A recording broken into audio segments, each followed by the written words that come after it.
The John and Ken Show continues. John Cobell and Ken Shampoo, KFI AM 640, more stimulating talk radio. Right, when it comes to an amnesty bill in the House of Representatives, that's what we call the Senate bill that passed, I just want to lay out what apparently, according to Republicans who are conferring over this, what are the 5 possibilities coming out of the House of Representatives? Number 1 is do nothing. Or, number 2, a piecemeal approach. They'll have separate but related immigration bills. But they wouldn't have a comprehensive bill? No, it would just be on border enforcement. Right. Or they could pass a comprehensive bill that does not include a path to citizenship. Or they could pass a comprehensive bill that does, but it'll be quite different, likely stricter than the one in the Senate bill. Or they could take up the legislation that passed the Senate, which I don't believe that will happen. No, number 5 is not happening. Number 5 is not happening. I think what they're going to do, I'm picking number 2. They're going to do their piecemeal approach. They'll come out with some sort of immigration bills, but none of them will be a path to citizenship. No. That's what I think they'll come up with. Unless the only chance for a path to citizenship is you prove that the border is secured. You prove that E-Verify is implemented for every employer. You prove that that'll take years. That the visas, that's the way it goes. So it'll take years. So what? But aren't they selling this by saying the path to citizenship does take years? Like 13 years in that Senate bill? Yeah, citizenship but does. You get automatic legal status. You get automatic, and that to us is basically an amnesty. Right, that'll never be reversed. If you're illegal, what is the real difference between being a legal resident and a citizen? I mean, in reality, very little. No, it's an oath. Right. Yeah, I mean, you can have it revoked, I guess, if you commit a felony.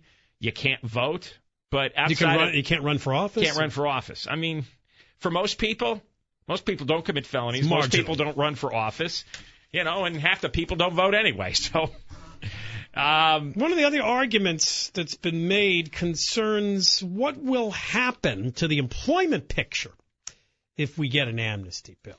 We're looking at a pretty interesting piece here. Yeah, this is Mark Krikorian from the Center for Immigration Studies. And in the National Review. Posted it in the National Review, and he wrote that his colleagues, Stephen Camarata, we've had him on the show too, and Karen Ziegler, they have a report. Now, listen to this carefully. It shows that all the net growth in employment over the last decade went to immigrants, legal and illegal. Since the year 2000, the number of immigrants employed is up by over 5 million. Native-born employment is down over 1 million. How about that? If you look at native-born Americans, there's 1 million less employed since 2000. If you look at immigrants, more than 5 million additional are employed. And this is despite the fact that immigrants account for only 1/3 of the growth in the working-age population. U.S.-born working-age people increased by over 16 million over the last 13 years. 16 million new workers, American-born. But the number of them actually working declined. So this idea that immigrants create a bigger economy, which leads to more jobs, is nonsense, is complete nonsense. They get the jobs because they're willing to work cheaper, much cheaper. Sometimes so cheap, everybody's breaking the law. And another thing they found is the jobs Americans won't do excuse, which he says is totally illegitimate. They broke down 472 civilian occupations, and only 6 are majority immigrant. And these 6 occupations account for 1% of the total U.S. workforce. So 466 out of 472 job occupations, you have a minority of immigrants working. Many jobs thought to be overwhelmingly done by immigrants are, in fact, done by native-born Americans. 51% of maids are U.S.-born. 73% of janitors are U.S.-born. So this idea that Americans won't do janitorial work, Americans won't do house cleaning, is nonsense. A majority in both those occupations are American-born. So why would you have an immigration policy which gives 5 million jobs to the immigrants while the American-born workforce is down by 1 million over the last 13 years.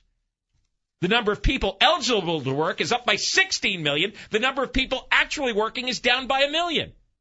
And again, you can't say, oh, it's the economy. It's not the economy. The number of immigrants employed is up by over 5 million. The economy is working for immigrants, legal and illegal. The economy is not working for native-born Americans. So why would you have an immigration policy which exacerbates the situation?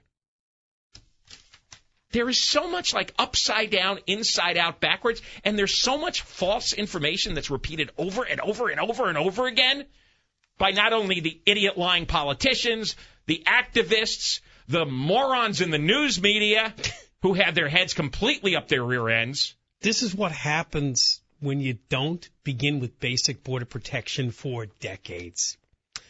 Because we didn't do anything about our open border, we have so many people in this country illegally.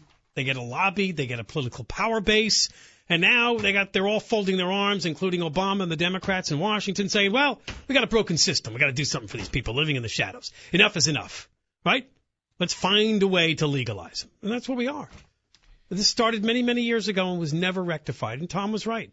We just enforced the laws we already had on the books. We wouldn't need these people in the Senate. How much do they want to spend on new border protection? Is it billions? Yeah. That's their little sweetener. One more note from that poll of Hispanic voters. They were asked to choose which of 4 issues is most important to them. Economy, immigration, education, healthcare. Immigration, lowest priority. 62% ranked economy first or second. 57% ranked healthcare first or second. 45% ranked education first or second.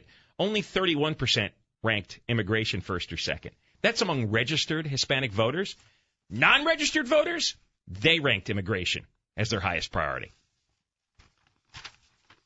All right, when we come back, that Redlands teacher who liked to have sex with teen boys and got pregnant by one.